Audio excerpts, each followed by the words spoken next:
Tribe, in this episode, we have it all. We have a guest calling Joey the little Italian stallion. We have me speaking dog inside the episode.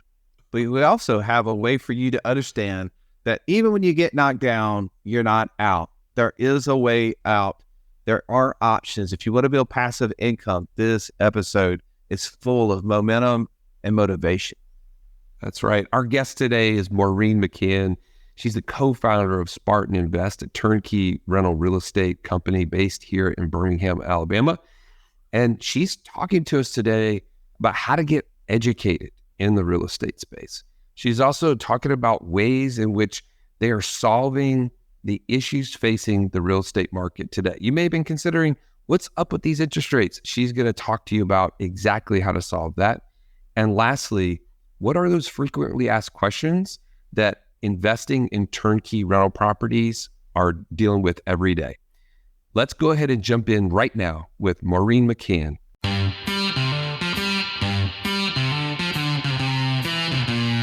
Welcome to the Wealth Without Wall Street podcast, your guide to understanding how to get out of the Wall Street rat race and start your own mailbox money lifestyle. Now, don't let these handsome Southern draws fool you.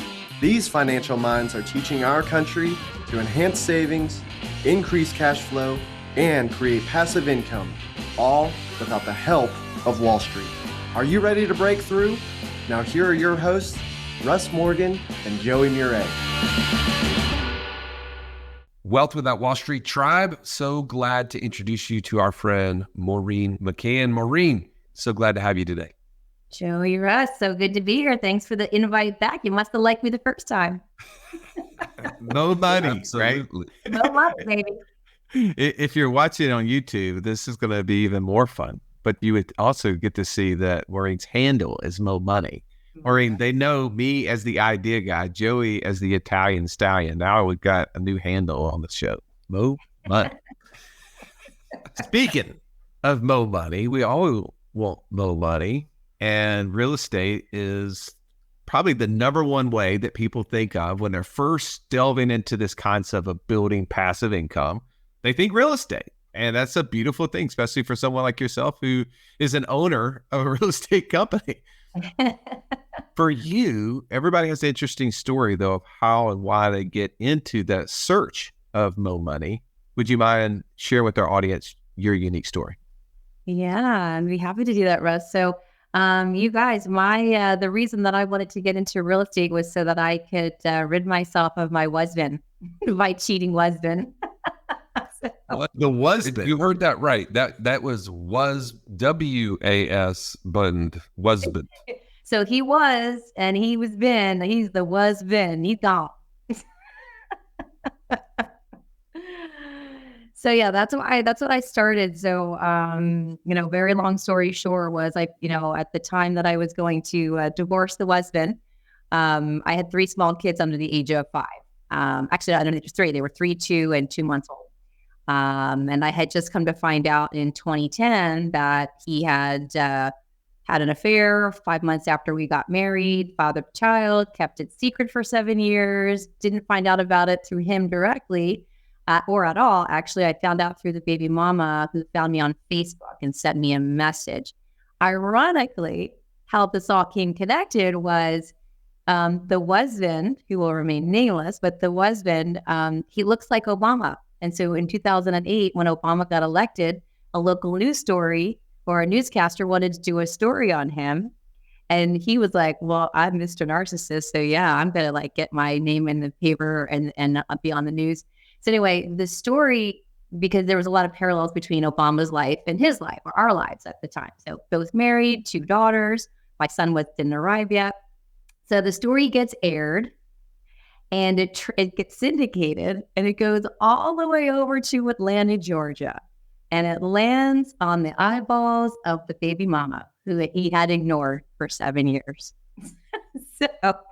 Wow. So she finds out, oh, my name is so-and-so, and I work at the Del Mar Marriott. And she's like, oh, ring, ring. Well, my name had been stated on that broadcast. And then she just did a quick little research and found my Facebook account, which I never set up. It was my best friend at the time who'd set up my account because I was too busy with kids. And then that's how she found me and started tracking me until she got to the point where he would not take accountability or responsibility. So she reached out to me to do the right thing. And hence I did. So at that moment in August of 2010, that was when I decided that I needed to go into real estate, because real estate was going to solve my problem, getting rid of the husband, but having to replace his contributions or in his income to the household. So that is why I went into real estate. I'm gonna let you take a break there. That's a lot. I mean, thank you for sharing that, by the way. That's, I'm sure, thankfully that's been a lot of years behind us, and I'm sure a lot of figuring that out. But you said, okay, I had to figure out how to replace my income. And I think so many people are listening to this right now and are trying to figure out, for whatever their reason is, why and how do I do this? Is it possible? So where did you start? You knew you had to replace income in order to do this, to be able to, like you said, be able to take care of 3 kids, stay in the area that you're in, keep the house, all the things. Where did you start? Oh my God. So I became you have to immerse yourself in the subject you want to master. And so I became that seminar junkie. I was the girl that was showing up to the free seminars, right? Because I was thinking I got to get some free stuff out of this. And then I realized that after kind of attending some Tony Robbins events, that you really, honestly, you have to put your money on the table. If you really are serious about educating yourself, you got to hire the coach. You got to, join the mastermind. So it's an investment. It's an investment in yourself. And sometimes it's hard to write that check, especially if you don't have, my first mastermind was $3,500, and then it was up to $10,000, and then $25,000 for, the boardroom. And so it just, it kind of escalates up. And I learned that for me, it was a pay to play, but I wanted to be in the same room with people that were having success in the area that I wanted to become an expert in. But how I started was small, right? Because I didn't have a lot of money. I'm going through a divorce. I got to get rid of the husband. I got 3 small kids. I don't have $10,000 to just to write to a mastermind group. So I started attending some of these local free seminars and started learning about real estate, and then kind of checking with people in the room. I'm like, is this for real? Is what they're saying, is this true? Because I had a pharmaceutical medical device background. I had never heard of anything, even some of these terms in real estate. I only bought primary homes. I don't know about this investing stuff. And so I kind of did some temperature checks around the room, and people are like, yeah, what they're saying is legit. It works. I'm like, okay, cool. So then I go to the next one, still not taking any action. And it was finally, I want to say it was Robert Allen, which I don't even think he's doing stuff anymore, but it was Robert Allen's 3-day. And if you guys have ever gone to seminars, it's the 3-day build up, and you can't do this without them unless you give us $10,000. So you join our course and we'll coach you all the way through. Right. And for so many that had attended prior to that, I was like, oh, this is BS. I'm not giving you guys $10,000, whatever. Well, after going to so many, but nothing changing for me, I was like, you know what? You got to put your money on the table. You have to invest in yourself. So I wrote the $10,000 check, which I didn't have. I had to borrow it from my 401k, which everyone advised me against it. Susie Orman was in my ear, blah, blah, blah. You're losing this, that, and the other. And I ignored her and I ignored everybody else. And I wrote the check. And I invested in myself. And had I not done that, guys, then the following would have not happened. I wouldn't have invested in my first 2 properties. I wouldn't have met the company that I worked for, the turnkey operator that I worked for out of Memphis. I wouldn't have met my business partners that led me to Spartan. I wouldn't have been on this podcast with you at the moment had I not taken the risk, had the courage, overcame the fear, and wrote the check to invest in myself. Had I not done that, I'd still be bouncing around probably in pharmaceutical sales and medical device. But you could have written a check to invest in real estate through a real estate investment trust. You didn't have to buy actual real estate. Wow. So I actually had a bad experience with a REIT. Only once. So I only did it one time. I had no idea what a REIT was. My financial advisor at the time, she was like, oh, you want to invest in a REIT. These are shares that you have in The Chase Bank in New York, like these are like rents in the triple net rents and, these big buildings all throughout these different cities. I was like, well, that sounds great. Whatever, here you go. Here's the check. And then it was a loss. It didn't even pan out. And so for me, I was like, ew, I'm not doing that. Like, I'm not going in that direction. And maybe they do work, maybe they do. Maybe other people had success on their first time, but I didn't. So I decided that's not the route that I wanted to go. And then No, Maureen, they don't work. Wall Street never works. Okay.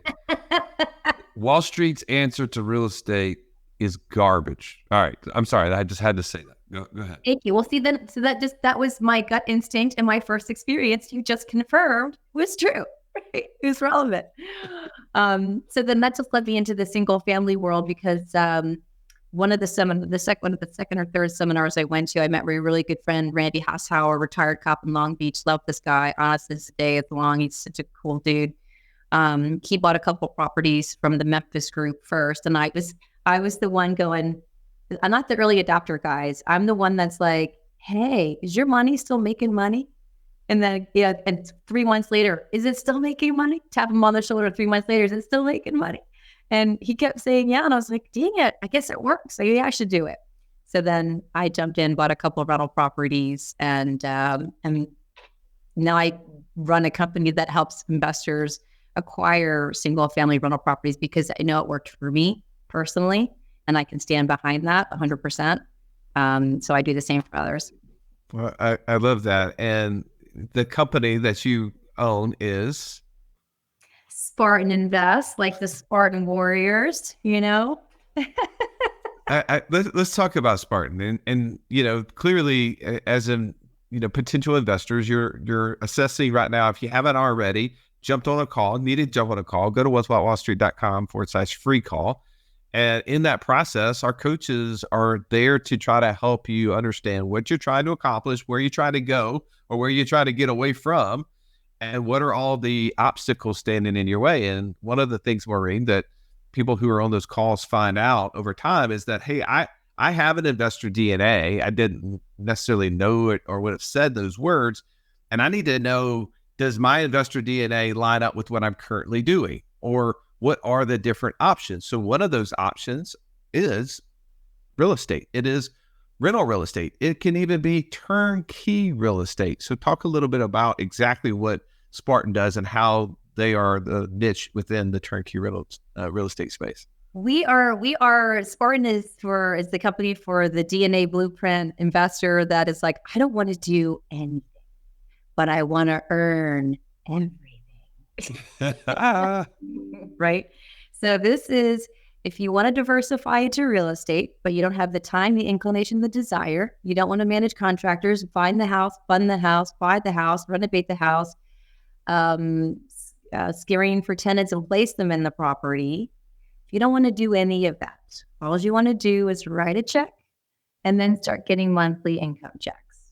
That is what we do. So in short, we buy distressed assets, we renovate them, replacing roofs, HVAC, water heaters, upgrading electrical, plumbing, no carpet, all hardscape throughout, granite countertops. We do the works, right? And then we find a qualified resident. We place them in the rental property, and then we do the ongoing management for our investors. And we wash, rinse, and repeat to help them get to the cash flow number that they're looking for at the time in the future where they want the money to actualize. I've got investors that are like, hey Mo, I want 15,000 or 10,000 or 3,000 or 50,000. It's like everyone has a different number, so then they have a different plan or an acquisition strategy to help them get there. So it's just kind of talk to them up front, figuring out what they want, why they want it, because the why has to be big enough for them to get over their obstacles to achieve it. And then I just help guide them to get to where they want to go, just building a portfolio of single family rental properties for wealth generation. If you've listened to our show for any length of time, you've heard us talk about infinite banking and how we are able to use that concept to create over $50,000 a month in passive income. But it's just not that easy to figure out, how does this all connect into my own personal system? Stallion, that's why we created the passive income operating system, bro. It shows you how to turn active income into passive income. It makes all the steps come together. If you would like to get access to it as a podcast listener, we've never given this away in public before. Go to what'swhatwallstreet.com/PIOS. There was nothing worse than walking into class when you're in school and the teacher saying, "Pop quiz day." Why? Because you were unprepared. Are you unprepared though for financial freedom?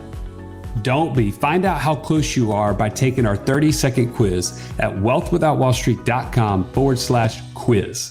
Well, if anybody did not hear your why to begin, you're passionate about this because it was the way that in which you were able to be free of what you were in. Mm-hmm. Talk about this is just real time, right? Today is 2023, and interest rates are crazy. The real estate market seems to have slowed down dramatically. Buyers are kind of on the fence. I just know conversationally, you have investors saying, I'm just going to kind of hold off. The interest rates are too high. I don't know what I'm going to do, but I'm just going to hold off. How is Spartan right now addressing those concerns in the marketplace? And what can we learn from you at this point? That's such a nice opportunity and to just share what it is that we're doing. Yeah, because I think let's just kind of rewind for a second, go back to really just the beginning of 2022, right? We're almost at the end of 2023. And and I had a lot of conversations with investors. They're like, you know what? I'm just going to sit on the sideline. I'm going to wait and see. I'm going to wait and see what happens with housing prices, because all of the noise that I'm hearing from those sensationalized headlines and those YouTubers that are clickbaiters that are saying foreclosure tsunamis happening, prices are going to fall and interest rates are going to drop. So just wait. They get all the traffic. The negative gets all the traffic, right? But let's fast forward to today, right? And the people that were sitting on the sideline waiting for housing prices to drop and waiting for interest rates to drop, they're still waiting. Yet their capital hasn't been earning anything. It's actually probably been losing something if it's not in an account that's bearing interest higher than inflation is eroding its value. So they find themselves here, while Spartan, I would say that my business partners and I found ourselves in a situation where we're like, okay, they want low interest rates. Let's give them low interest rates and let's see who the real investors are, right? Because if they're sitting on the sideline saying, I'm waiting for the interest rate, and I offer a 5.375% interest rate that Spartan bought down on basically a bucket of money from Security National Mortgage Company, right? We go, I'm going to buy down this amount of capital and I'm going to apply it to 20 of my properties and offer these to you for 5.375%. And that's what we did. It's called the Forward Commitment Program. And so you buy down the rate for either 30 days, 60 days, 90 days, 120 days. You can set the timeline. You just pay more money as the money is going to be discounted for a longer period of time. So we did this. We've got a 5.375% interest rate available through the end of October. We'll probably wind up doing it again because the success of this first one, we had 20 properties, we're down to 8. And I've got several people that are in the application process to be able to put the others under contract. So yeah, we're not waiting for the feds they've already messed this up well enough, right? I'm not waiting for them to do anything. I'm not waiting for Wall Street to do anything, although Wall Street is buying up a lot of single family properties, right? Why are they doing that? They're in my space and I don't like it. And but by the way, Joey and Russ, we don't sell to them. Good for you. Yes. And we never will. We never will. Well, I mean, you're seeing these just neighborhoods pop up. I have one right near me where these build to rent neighborhoods just popping up. And are you guys getting into that space at all? Are you seeing where I know that historically you guys have been buying existing properties, renovating those existing properties, and then turning around and selling them? Have you guys gotten into the build to rent space? We have. That was so our construction company that we own and operate is called Corinth. And yes, we started at, started that, I want to say 3 years ago, but we didn't really start building. I mean, you start a new company in the middle of COVID, in the middle of the pandemic. And that's what we did. So, why not? Why not? Come on. why not? We did the same thing. Let's just work towards it. So, but we did that, and I'm telling you guys, I will tell you, Joey and Russ, like the new construction, not only is it getting a tremendous amount of traffic and attention from our renters, like professional, because these are higher price properties, 225 to 255. People will laugh at that depending on where they live and what a cost of a new home is in their backyard. But that's what you can get in Birmingham, Alabama, or Tuscaloosa, Alabama. So that price point's not that high. The rents are like, we're getting $17.50 to $17.85, and we can't. They're renting. We didn't know, like, is this going to actually, how well is this going to go or not? And you only know when you actually do it. And we've actually found that the demand for the new construction from the investor side and then from a renter side is really, it's a beautiful thing at the moment. I hope it lasts. So is that an area you guys are just continuing to grow in then because you're seeing that success there? Yeah, well, we recognize if you follow the new housing starts leading up to 2007, you'll find that most of the housing permit starts or the new starts were somewhere on average, between 1.3 and 1.5 new starts a year. Since 2008, if you actually track that same metric to present day, new home builders have not been able to hit 1.3 million units a year in that time frame. We're vastly underbuilt. And we recognize that not only can we help the housing crisis, but we can benefit it from it too. Benefit from a renter's perspective we can't afford, and benefit it from people that want to buy new homes but just don't have a new home builder near them. So we took advantage of that housing shortage that we've seen just from being underbuilt from 2008 to present day, and continuing forward because there's I don't know, U.S. economists, some said we're 2 million units short right now. Some think we're 6 million units short. I don't know how they come up with these numbers, right? I'll just split it down the middle. We're 4 million units short present day, right? So how do you get out of the housing crisis, the housing shortage? You got to build your way out of it. But since 2008, home builders have not been able to hit 1.5 million units a year, and 200,000 units a year need to be returned over, right? Because they're obsolete. You've got to rebuild them. So there's a vast number of houses that need to be built. There's not enough builders to build them, and more people are waiting to buy, and they will as soon as the interest rates come down, and we're back to that frenzy again that we were prior to this. So basically what I heard you say, and Scruffy, right? I think he was trying to give you some extra points there, telling you what to say. I mean, by the way, Joey, who let the dogs out, right? He did want to ask that. Yeah. Yes. Scruffy was like, look, guys, there's a shortage in the housing market. We got to build more houses. And if you wait to start buying these houses as rental properties until when rates come down, there's going to be a significant, even greater shortage because there's going to be even more money chasing the few houses in the market. That's what I heard. Thank you, Scruffy, for pointing that out.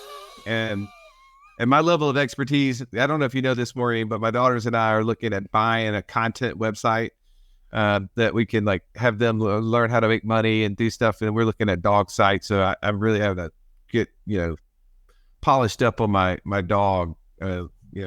What he's saying is he understood exactly what the dog was saying. He is on that level. Right, go ahead. Oh my God, he's the dog whisperer. I've not whispered many times, but yes. All right, let's move on. Speaking of questions, right? I think that you're the person that people call usually and talk to when they're trying to get a property, and obviously you're answering the questions from Spartan's side, but I think as an investor, if I'm looking to get into turnkey rental space, I got a lot of questions. I would love to kind of hear from your end, what are those top questions that you're getting, and what are really the question behind the question that people are trying to understand? Because I think that helps someone who's thinking about getting into the space, whether one, they should, or two, like, yes, okay, that helps me understand better and I can go deeper now because of that? Yeah. So 15 years of doing this on the turnkey rental side, lots of questions I've answered and a lot of the same ones repeated over and over again. There's like the surface question, and then it's like what the meaning is really behind asking the question. So the surface questions would be like, well, I don't really understand the market. I don't really understand like your process. What are the fees that you charge? What's the worst case scenario? What they're really asking me in all of those is I don't want to lose money. So what do you do to help me not lose money? It's fear-based, right? Because we go into investments. I'm an investor too. Invest in oil and gas wells and startup softwares and angel investor and commercial real estate, residential real estate. I'm in all those things. And a lot of times you don't really know you understand that there's risk, but you don't really know what the worst case scenario is until you're in it and then it happens to you. Right? So we can do things up front to really help mitigate the investor's risk for when they want to invest in single family, when they decide they want to invest in single families. But that's really the main thing that is. And I lead off with that question. I was like, look, Mr. Investor, Mrs. Investor, the first time you've ever thought about buying a single family rental property, what worries or concerns do you have about this when you are, let's just say it out loud, you're looking to invest in a rental property across state lines, sight unseen, with people you don't know at all, right? That sounds nuts. Like, why would you do that? And I'm like, what fears do you have about that? And they could say a lot of things. I don't know the market. I don't know the street. I don't know you guys. How do I know I can trust you? Is the house even real? Are you a scammer? Right?